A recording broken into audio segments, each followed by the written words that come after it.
కొంతమంది మాట్లాడుతున్నారు 3 నెలలు 6 నెలలు 6 నెలల కేసీఆర్ మళ్ళా ముఖ్యమంత్రి అవుతాడని.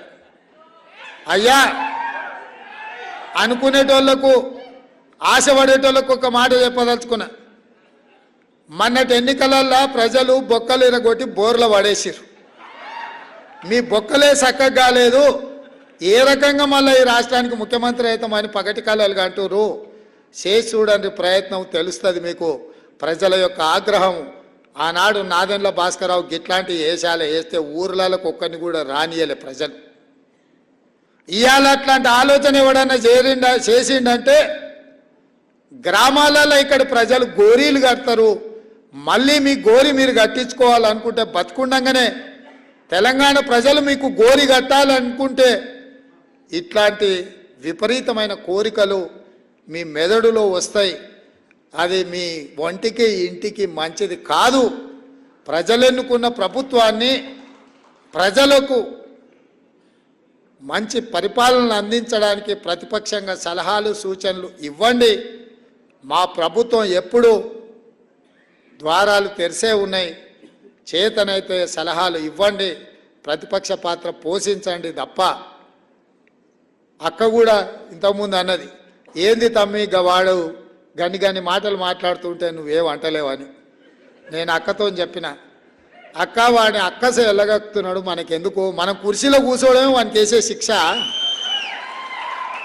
అందుకే అసెంబ్లీలో కూడా బయటకు పోనీయలేదు అక్క, ఆనే కూర్చోబెట్టిన. బిడ్డ నువ్వు చేసిన పాపాలని మేము చెప్తాం, వినడమే నీకు మేము వేసే శిక్ష అని చెప్పి అసెంబ్లీలో కూడా చెప్పినాం. అసెంబ్లీ సస్పెండ్ చేస్తామంటే వద్దని చెప్పిన. మా స్పీకర్ గారికి విజ్ఞప్తి చేసిన, స్పీకర్ సార్ ఎవరిని బయటకు తోలక వాళ్ళని అందరినీ కూర్చోబెట్టి తలుపులు మూయి వాళ్ళు చేసిన తప్పులని మా బట్టి గారు ఆర్థిక శాఖ నుంచి విద్యుత్ శాఖ నుంచి వైట్ పేపర్ పెట్టిండు. వాళ్ళు చేసిన పాపాలన్నీ మొత్తం లెక్కగట్టి చెప్తున్నాడు, వినాల్సిందే. ఆ పాపాలు చేసిన ఆ ఘోరాలు ప్రజలకు చెప్తున్నప్పుడు వాళ్ళు వినాల్సిందే అని చెప్పి నేను చెప్పడం జరిగింది. అందుకే మిత్రులారా, ఇది ప్రజాస్వామిక ప్రభుత్వం, ప్రజలు ఎన్నుకున్న ప్రభుత్వం కాబట్టే గద్దరన్న జయంతి వర్ధంతులను అధికారికంగా చెయ్యాలని ప్రభుత్వం నిర్ణయం తీసుకున్నది. దాన్ని శాసనం చేయడం జరిగింది. ఇదే కాదు, మొన్న సినీ ప్రముఖులందరూ కూడా నన్ను కలవడానికి వచ్చి చాలా విషయాలు ప్రస్తావిస్తూ గత ప్రభుత్వంలో నంది అవార్డులు ఉండేటివి మీరు పునరుద్ధరిస్తే బాగుంటుంది అని చెప్పి సినీ ప్రముఖులందరూ నన్ను అడుగుతా వాళ్ళకు ఒక మాట చెప్పిన, నంది అవార్డులు కాదయా, ఖచ్చితంగా మా ప్రభుత్వం అవార్డులు ఇస్తుంది, ఆ అవార్డుల పేరు గద్దర్ అవార్డులు ఉంటాయని చెప్పి.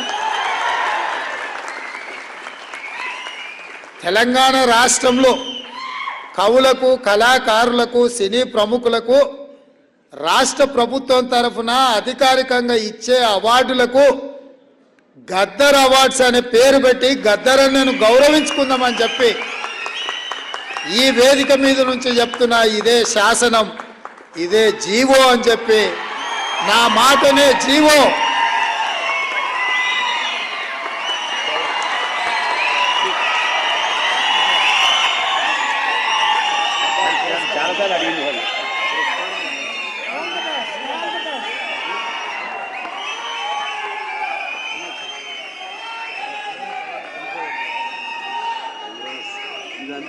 బెస్ట్ అవార్డు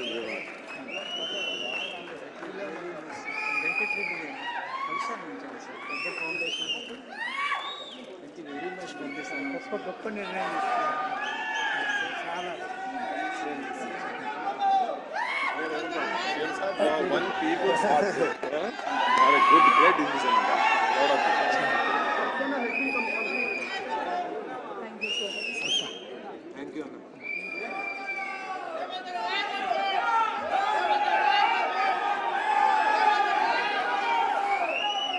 మిత్రులారా,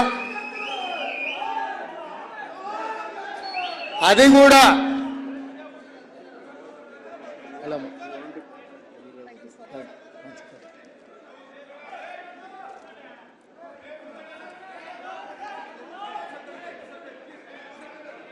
వివిధ భాషలలో గద్దరన్నకు గొప్ప గుర్తింపు ఉంది. కానీ తెలంగాణ రాష్ట్రము, ఈ తెలంగాణ ప్రజలు ఎన్ని తరాలైనా గుర్తుపెట్టుకోవాలంటే గద్దరన్న పేరు మీదనే గద్దరన్న పురస్కారాలను ఈ కవులకు కళాకారులకు సినీ ప్రముఖులకు ఇవ్వాలి అని నిర్ణయం తీసుకున్నాం. మొన్న వాళ్లకు చెప్పిన ఈరోజు ఈ వేదిక మీద నుంచి తెలంగాణ సమాజానికి చెప్తున్నా, నా మాటనే శాసనం, నా మాటనే జీవో గద్దరన్న పేరు మీద అని ఈ సందర్భంగా తెలియజేస్తున్నా. అది కూడా ఈ సంవత్సరం ఉగాది పండుగ చేసుకున్న వచ్చే సంవత్సరం నుంచి జనవరి 31 తారీఖు నాడు గద్దరన్న జయంతి నాడే వచ్చే సంవత్సరం నుంచి ఈ కార్యక్రమాన్ని చేయడం ద్వారా ప్రతి గద్దరన్న జయంతి నాడు ఈ పురస్కారాలను ఆ కవులకు కళాకారులకు అందించడం ద్వారా వారిని స్మరించుకునే అవకాశం తెలుగు ప్రజలకు తెలంగాణ ప్రజలకు ఆయన అభిమానులకు అందరికీ కూడా ఉండాలన్న ఆలోచనతోనే ఈ నిర్ణయం ఇక్కడ ప్రకటిస్తున్న. తప్పకుండా మా సహచార మంత్రులు నా నిర్ణయాన్ని ఆమోదిస్తారని, ఈ నిర్ణయానికి తప్పకుండా అండగా నిలబడతారని నేను భావిస్తున్నా. తొందరలోనే గవర్నమెంటు ఈ కార్యక్రమాలను ముందుకు తీసుకెళ్తుంది. సినీ ప్రముఖులకు కూడా నా విజ్ఞప్తి, మా లిజెండ్ మా బ్రాండ్ అంబాసిడర్ గద్దరన్న పేరు మీద మీకెవరికి, మా తెలంగాణ లిజెండ్ మా తెలంగాణ బ్రాండ్ అంబాసిడర్ మా గద్దరన్న మీద మీకు ఎవరికి పురస్కారం వచ్చినా అది మీకు ఒక గొప్ప అవకాశంగా భావించి ఈ కార్యక్రమాన్ని అందరూ కలిసి ముందుకు తీసుకెళ్ళాలి, విజయవంతం చేయాలి అని తెలియజేస్తూ